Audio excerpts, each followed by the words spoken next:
Dear future me, you are currently living in a global pandemic. My fellow Americans, tonight I want to speak with you about our nation's unprecedented response to the coronavirus outbreak. Breaking news today on the coronavirus pandemic, with more than 19,000 people now having died here in the United States from COVID-19. That death toll higher than any other country. In fact, for the first time in U.S. history, a major disaster declared for all 50 states.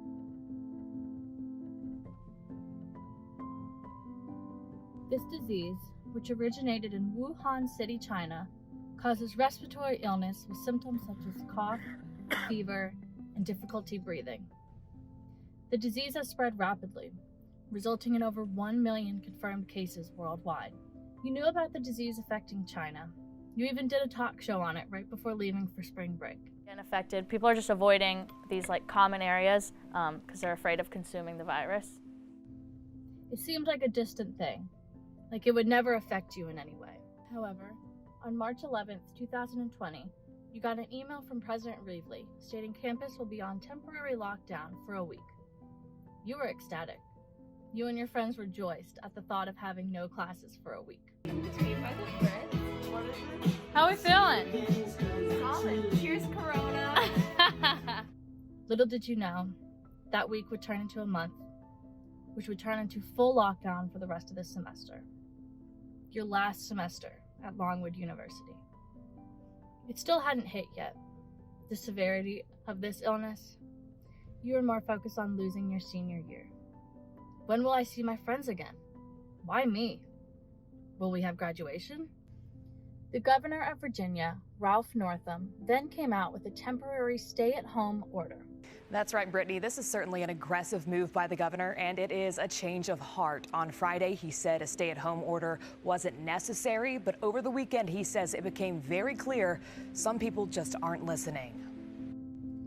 This order stated that Virginia residents must remain at their place of residence and maintain social distancing of at least 6 feet from any other person. Individuals may leave their residence for the purpose of obtaining food, beverages, or other goods, seeking medical attention, engaging in outdoor activity. In addition, gatherings of 10 or more are prohibited. All institutions must cease all in-person classes. All restaurants had to resort to delivery or pickup services only. Public places such as malls, beaches, or anywhere that is not considered essential business have closed. Going outside feels like you're breaking the law. Going grocery shopping leaves you feeling dirty and gross. As soon as the stay-at-home plan started going into effect, people started going crazy. Grocery stores quickly started selling out of items such as toilet paper, Lysol wipes and sprays, hand sanitizer, bread, eggs, milk, meat, and much more. The store started putting up signs requesting people limit their purchase to 1 to 2 items of things such as meat. The store started putting stickers on the ground of where you should stand to maintain 6 feet between the person in front of you. The other day, I pulled up into one grocery store, and there was a line all the way down the walkway, the whole length of the grocery store. I said, I can't wait in that line. Hysteria set in worldwide.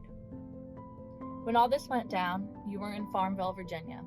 Your friends started leaving one by one. And tomorrow, I'll probably be the last roommate in Farmville. I gotta go home, I'm sorry. My mother's been yelling at me. Yeah, tell me about that. Tell me about your experience. Well, I got one lung, so if I catch COVID-19, I'm gonna croak. So my mother has told me that I need to be coming home ASAP. Your mom was alone in Minnesota, so you and your father decided to fly there to be with her. The airport was eerie. The flights were nearly empty. The airports were empty, besides the multiple airport workers. All the shops were closed. It felt dark, scary. It was eerie.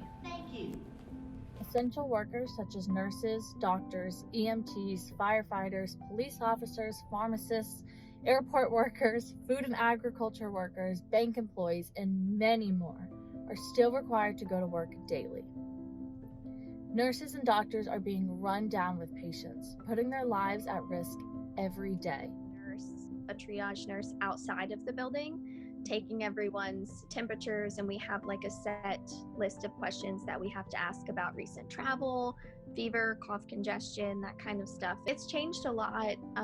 The doctors, obviously we have to wear full PPE at all times. So, we're in a gown, we're in gloves, we're in masks. The doctors are wearing their face shields. Typically the nurses are allowed to swab for strep and flu, but that's completely stopped to limit our exposure. Only the doctors are doing that. The disease was spreading so rapidly. However, people were finding it hard to get tested for their symptoms. I got the chance to sit down with my sister, who experienced this firsthand. I checked my temperature, and that was like the first time I realized I had a fever. So that Tuesday, the 17th, St. Patrick's Day. And then from there, my symptoms developed over the next week or so into sore throat. I had pretty bad headaches most days, and then dry coughing. And then I live on the 3rd floor of a townhouse, and I started noticing when I would walk downstairs and have to be standing up to make food, that I would get really, really tired. Talked to a doctor. I told her my symptoms, and she basically just said you're not severe enough to be put on a watch list or to be recommended for testing. So just stay home and don't go near anybody and hydrate. I don't think I'm frustrated. I think mostly I personally felt I am relatively healthy. It's annoying.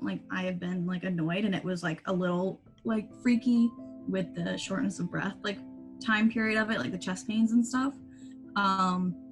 But throughout it all, I didn't feel deathly ill. And I think I was more concerned with bringing my contagious self out into the world to be able to get the test. And also just based on what I know of the lack of tests in America, I felt probably not worth it to take up one of them that could be used for someone who is more sick or needs it more to confirm that they have it. But I don't think I'm mad about not getting the test. So it is my birthday. I have a quarantine birthday, which is crazy and kind of sucks. This time last year we were at Pig Roast, and it's just crazy. And then this year, so far, I have made lunch and I took all the trash out. And I was laying outside or getting some sun because it's a beautiful day, so that's a blessing. I think I'm gonna go fishing, which is funny. Yeah, I think the funniest or the weirdest part about having a quarantine birthday is everyone's just so interested in how are you gonna celebrate for it? So many people are what are you gonna do? And I'm your guess is as good as mine, my friend. What does it mean to have a quarantine birthday? Not a party without these. So I have really been struggling trying to figure out a way to end this documentary, just because there really is no end in sight. There's no change to the story. We're still staying at home. We're still keeping our distance. The grocery stores are still very difficult to find things and stuff like that. However, I do want to end this documentary on a positive note, because of people staying home and all of that. There's been dramatic drops in air pollutants. The World Health Organization estimates that outdoor air pollution kills 4.2 million people every year. Over 1 million of these deaths occur in China. But as people stay home, these last 2 months have seen a huge uptick in air quality, especially in hard-hit cities like Wuhan, as well as in northern Italy and a number of metropolitan areas throughout the U.S. By Burke's most conservative estimate, this change has saved 50,000 lives in China. Right? Like the air's a lot cleaner, less cars on the road, less people, less everything. So I just think that's really great. So congrats to the Earth. Right? But other than that, there really is, in my opinion, there's really no end in sight with this whole coronavirus thing. So maybe there'll be a part 2 for this documentary.